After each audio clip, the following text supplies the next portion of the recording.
Nesse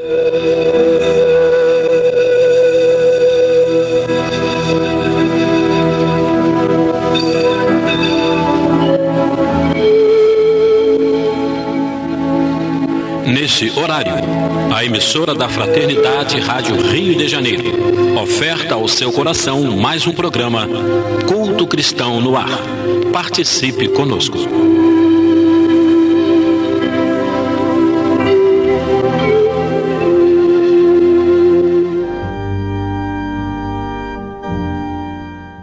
Queridos irmãos, minhas irmãs, é com muita alegria que estamos iniciando mais um programa Culto Cristão no Ar, que tem como finalidade, além do estudo do Evangelho segundo o Espiritismo, incentivar as famílias a realizarem essa reunião semanal em seus lares também, ou aqueles que desejarem, e muitos o fazem, nós sabemos, aproveitam o programa para fazer o culto em seus lares. Então, de qualquer forma, sempre nós estamos colaborando neste sentido. Participando do programa de hoje, João Carlos, a sua esposa, Jane Chance, que eu sempre lembro que ela também tem um programa na rádio aos sábados, às 12h30, e é Em Defesa da Vida. E também esse que vos fala, Lidiane Barreto. Então vamos iniciar com a mensagem que nós escolhemos para esse programa. Então vamos ler do livro Caminho, Verdade e Vida, psicografia de Francisco Cândido Xavier, pelo Espírito de Emmanuel, a mensagem Como Pedes. Disse João, capítulo 16, versículo 24: Até agora nada pediste em meu nome.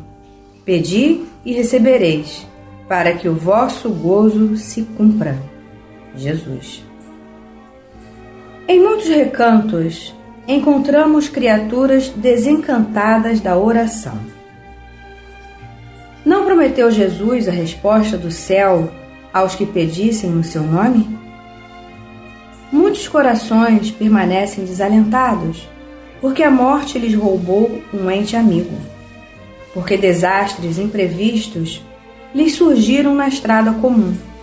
Entretanto, repitamos, o Mestre Divino ensinou que o homem deveria solicitar em seu nome. Por isso mesmo, a alma crente, convicta da própria fragilidade, deveria interrogar a consciência sobre o conteúdo de suas rogativas ao Supremo Senhor, no mecanismo das manifestações espirituais. Estará suplicando em nome do Cristo ou das vaidades do mundo? Reclamar em virtude dos caprichos que obscurecem os caminhos do coração é atirar ao divino sol a poeira das inquietações terrenas. Mas pedir em nome de Jesus é aceitar-lhe a vontade sábia e amorosa, é entregar-se-lhe de coração para que nos seja concedido o necessário. Somente nesse ato de compreensão perfeita do seu amor sublime encontraremos o gozo completo, a infinita alegria. Observa a substância de tuas preces. Como pedes? Em nome do mundo ou em nome do Cristo?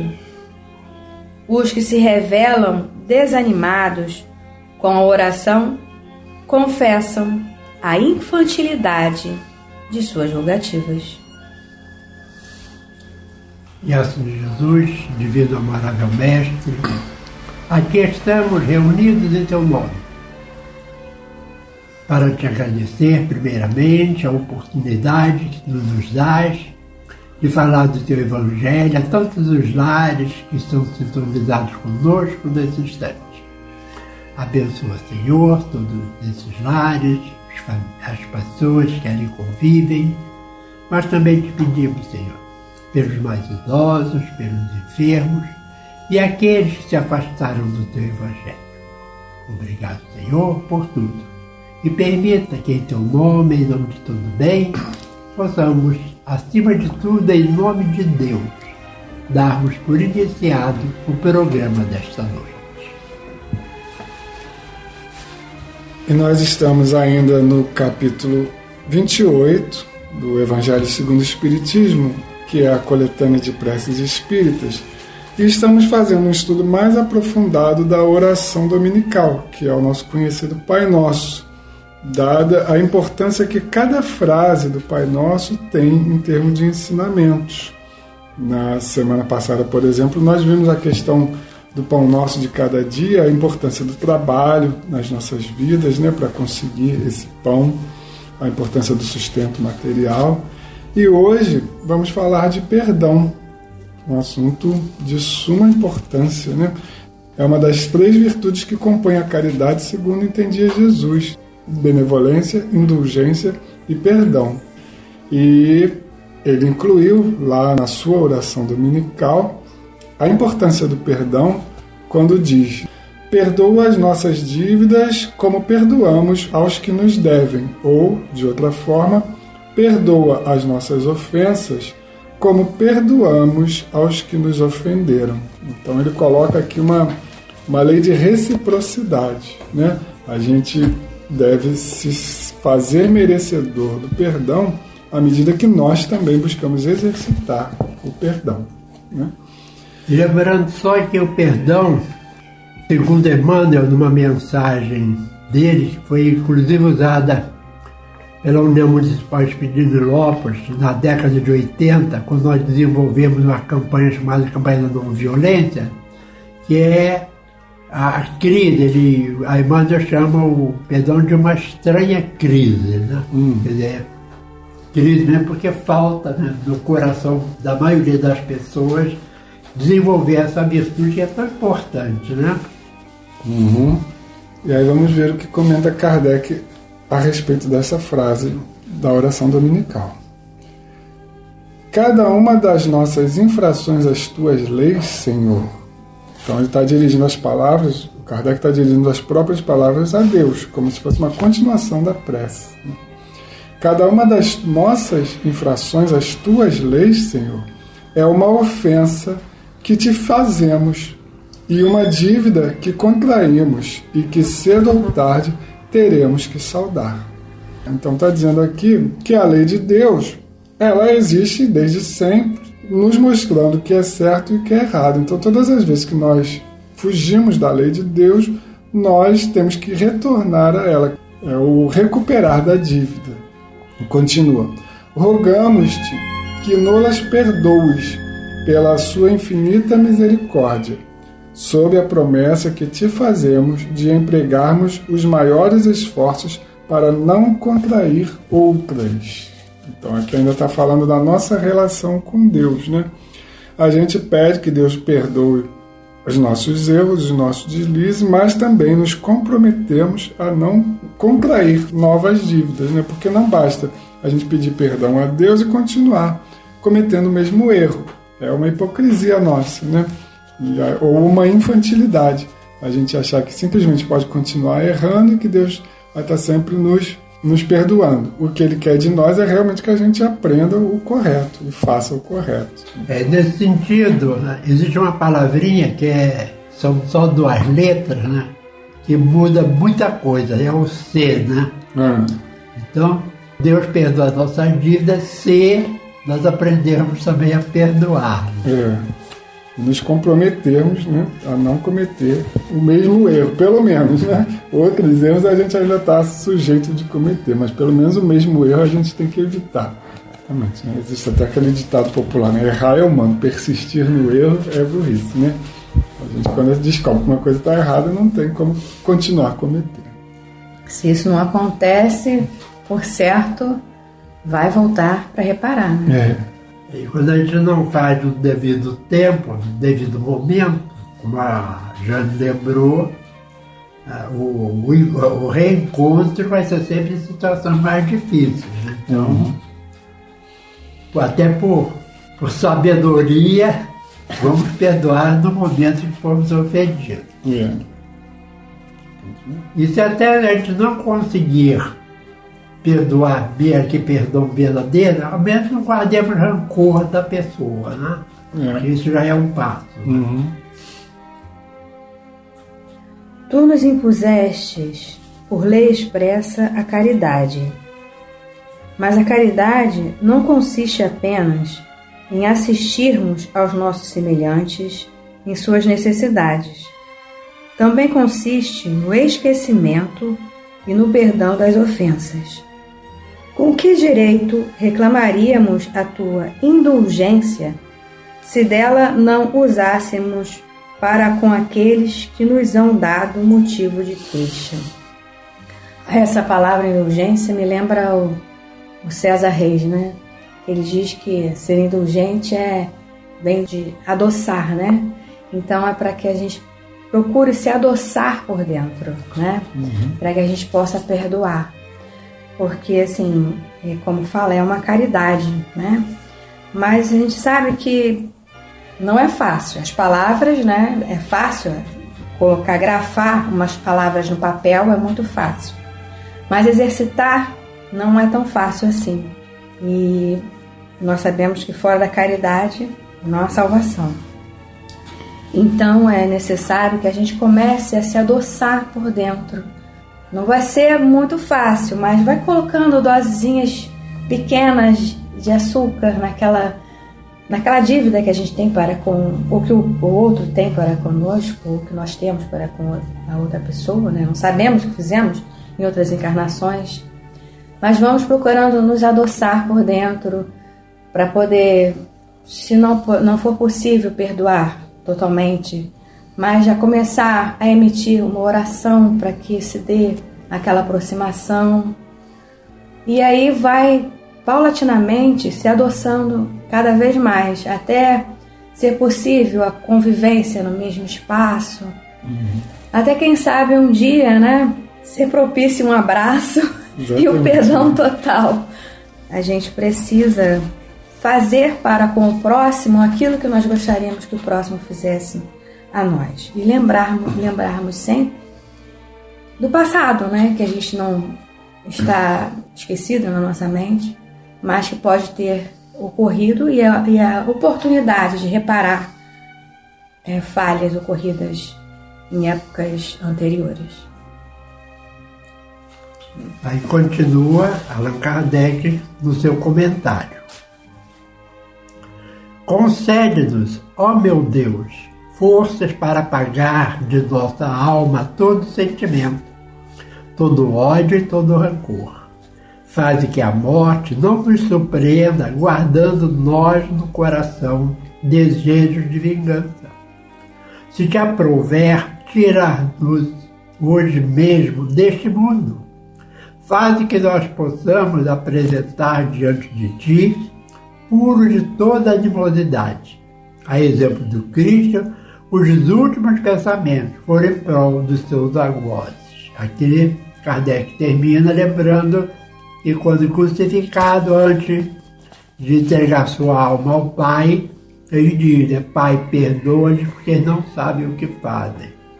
E olha que Jesus sofreu muito, né? Foi espancado, foi vilipendiado e pior do que isso, né? Foi a indiferença daqueles homens, não só os que tinham poder, mas o próprio povo, né? Que não entendeu todo o seu esforço como um espírito puro de vir à Terra personificado em Jesus para que ele pudesse mais de perto nos ajudar. Esse foi o maior sofrimento, talvez, de Jesus, foi a incompreensão das pessoas. E nesse parágrafo, Kardec chama a atenção para uma coisa que às vezes a gente não percebe, né? Que se prover tirarmos hoje mesmo desse mundo, ou seja, a gente não sabe o momento que a gente vai deixar a vida física, né? E a gente fica deixando, amanhã eu converso com fulano, né? Amanhã eu reparo essa dívida, ou amanhã eu faço isso. E a gente não sabe se vai ter esse amanhã, né? Então a gente deve, o máximo possível, buscar para hoje a nossa melhoria, a nossa reforma. E continua. Constituem parte das nossas provas terrenas as perseguições que os maus nos afligem. Mesmo que a gente esteja no caminho do bem, a gente não está livre de sofrer o mal que vem do outro, né? Devemos, então, recebê-las sem nos queixarmos, como todas as outras provas, e não maldizer dos que, por suas maldades, nos rasgam o caminho da felicidade eterna, visto que nos disseste, por intermédio de Jesus, bem-aventurados os que sofrem pela justiça. Bendigamos, portanto, a mão que nos fere e humilha, uma vez que as mortificações do corpo nos fortificam a alma e que seremos exaltados por efeito da nossa humildade. Isso é difícil, né? A gente bendizer aquela pessoa que está nos maltratando, mas é um exercício que o Espiritismo nos compele a praticar. Bendito seja teu nome, Senhor, por nos teres ensinado que nossa sorte não está irrevogavelmente fixada depois da morte. Ou seja, a gente não vai ou para o céu ou para o inferno irrevogavelmente, né? Nós temos o processo evolutivo, que encontraremos em outras existências os meios de resgatar e de reparar nossas culpas passadas, de cumprir em nova vida o que não podemos fazer nesta, para o nosso progresso. E até eu me lembrei agora de uma passagem que foi contada pelo próprio Divaldo, eu ouvi dele próprio, né? Certa feita, numa das suas vindas ao Rio de Janeiro, ele saiu um dia, assim, ele tem um apartamento que uma companheira possuía, que ela deixava sempre para ele ficar, né? E ele saiu para dar uma voltinha na rua e um rapaz se aproximou e uma arma pediu que ele passasse dinheiro, os valores dele. Ele falou, eu não estou, porque eu vim aqui só dar uma passeada aqui, mas eu não estou com dinheiro não, né? Aí começou a conversar com o rapaz, não era uma pessoa, era assim, de meia idade, né? E ele falou, vamos lá no apartamento que a gente conversa melhor, não sei o que, e levou o pseudo ladrão para lá, e a pessoa abriu o jogo, né? Diz que ele estava desempregado, precisando de dinheiro, né? E estava recorrendo a essa situação. Aí o Divaldo pegou o telefone, telefonou para alguns conhecidos, né? No próprio telefone, falou, Divaldo, você colocou um ladrão aí no seu apartamento? Aí eu falei, não, mas estão conversando aqui. Aí eles foram, né? E conseguiram um emprego para o homem. Ele já saiu dali praticamente empregado, né? Por certo, sem a ideia de continuar assaltando, né? Porque ele não era um malfeitor, né? Ele era uma pessoa que estava precisando e optou por essa situação, né? E aí a gente percebe quando o espírita realmente ele entende que a verdadeira vida é espiritual, né? Então a gente perde aquele medo de perder as coisas materiais, o medo de perder a própria vida física, porque a gente sabe que o bem que a gente está fazendo é mais importante do que o próprio risco que a gente corre, né? Mas nem todos estão complementar, dizendo, mas Edivaldo é Edivaldo, né? Mas aí também uma vez entrou um ladrão na nossa casa, era um rapaz aí, e ele conversou com ele, aconselhando ele a sair daquela vida, porque ele podia alguém matar, a polícia matar, né? Então eu um dia conversou com ele. Isso eu posso dar testemunho, porque eu era criança e ele estava junto. Aí termina o texto Kardec, né, dizendo assim se explicam, afinal, todas as anomalias aparentes da vida.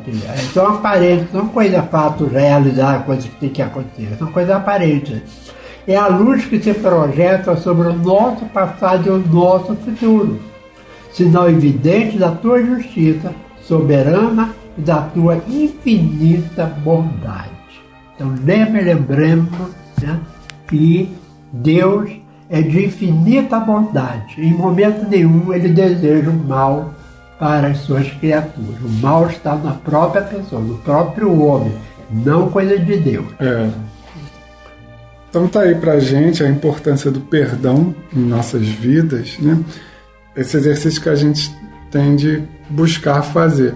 Não só o de perdoar ao nosso próximo, que a gente já considera uma coisa difícil, mas também o pedir perdão, que às vezes é até mais difícil, né?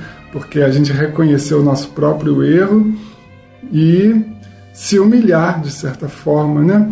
ter aquela vontade mesmo de chegar até aquela pessoa, né, cara a cara, e pedir perdão pelo que fez. Isso, às vezes, é mais difícil do que o próprio gesto de perdoar, né? Esse gesto de humildade de pedir perdão. Pedir perdão a Deus é até um pouquinho mais fácil, porque a gente faz na prece ali, né, com palavras, não está vendo Deus, né, não está vendo Ele olhando para a gente, mas aquela pessoa, parente, às vezes amigo, que a gente ofendeu de alguma forma, às vezes essa dificuldade de pedir o perdão também é necessária, né? Pedir perdão também àquelas pessoas, no caso aos espíritos, né, abortados, digamos assim, né? Porque muitas das pessoas, muitas mães carregam a vida inteira uma culpa por terem abortado, mas elas precisam se perdoar, porque aquela circunstância era uma circunstância de fragilidade naquela ocasião, e havendo já o reconhecimento do erro, pedir perdão àquele espírito por aquela fragilidade passada, e que no futuro, talvez próximo, né, possa haver novamente a oportunidade de receber aquele espírito novamente, né? Então, é um perdão que também muitas vezes precisa ser assumido, né? E é isso. Então nós vamos ler aqui uma poesia, porque a Eni, nossa companheira, né? E não só porque foi nossa esposa, mas porque ela foi responsável por esse programa durante muitos anos. Ela é que coordenava, que fazia o programa, que arranjava as pessoas para ir com ela gravar. Na época, a gravação era feita lá na Rádio Rio de Janeiro, então eu tinha que... Eu trabalhava na época, ela arranjava um companheiro para levar de carro. Então ela foi, durante muitos anos, essa pessoa que organizava o culto Cristão no Ar. E é como ela, na sexta-feira passada, ela completaria 84 anos, nós fizemos nesse mesmo dia alguma quadrinha, né, relembrando essa nossa companheira. Nós escrevemos o seguinte: neste 29 de março, mesmo com alguns desenganos, completarias nesta vida teus 84 anos.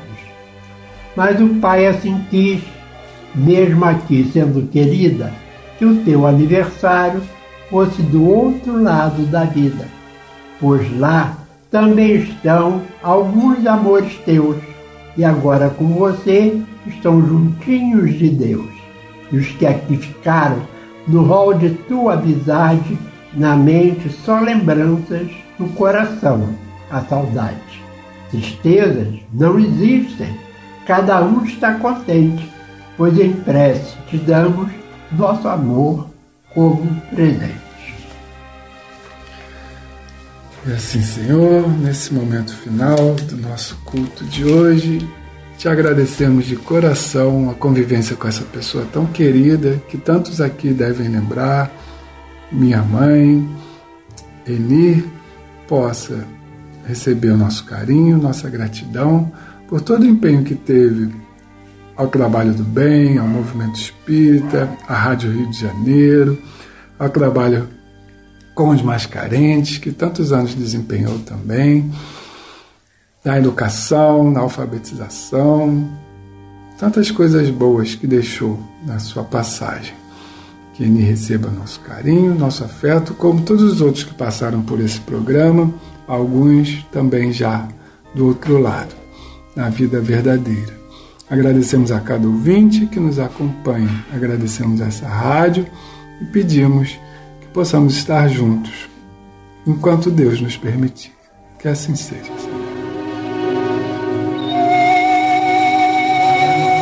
Este foi mais um programa Culto Cristão no Ar, que ofertamos ao seu coração pelas ondas amigas da Rádio Rio de Janeiro.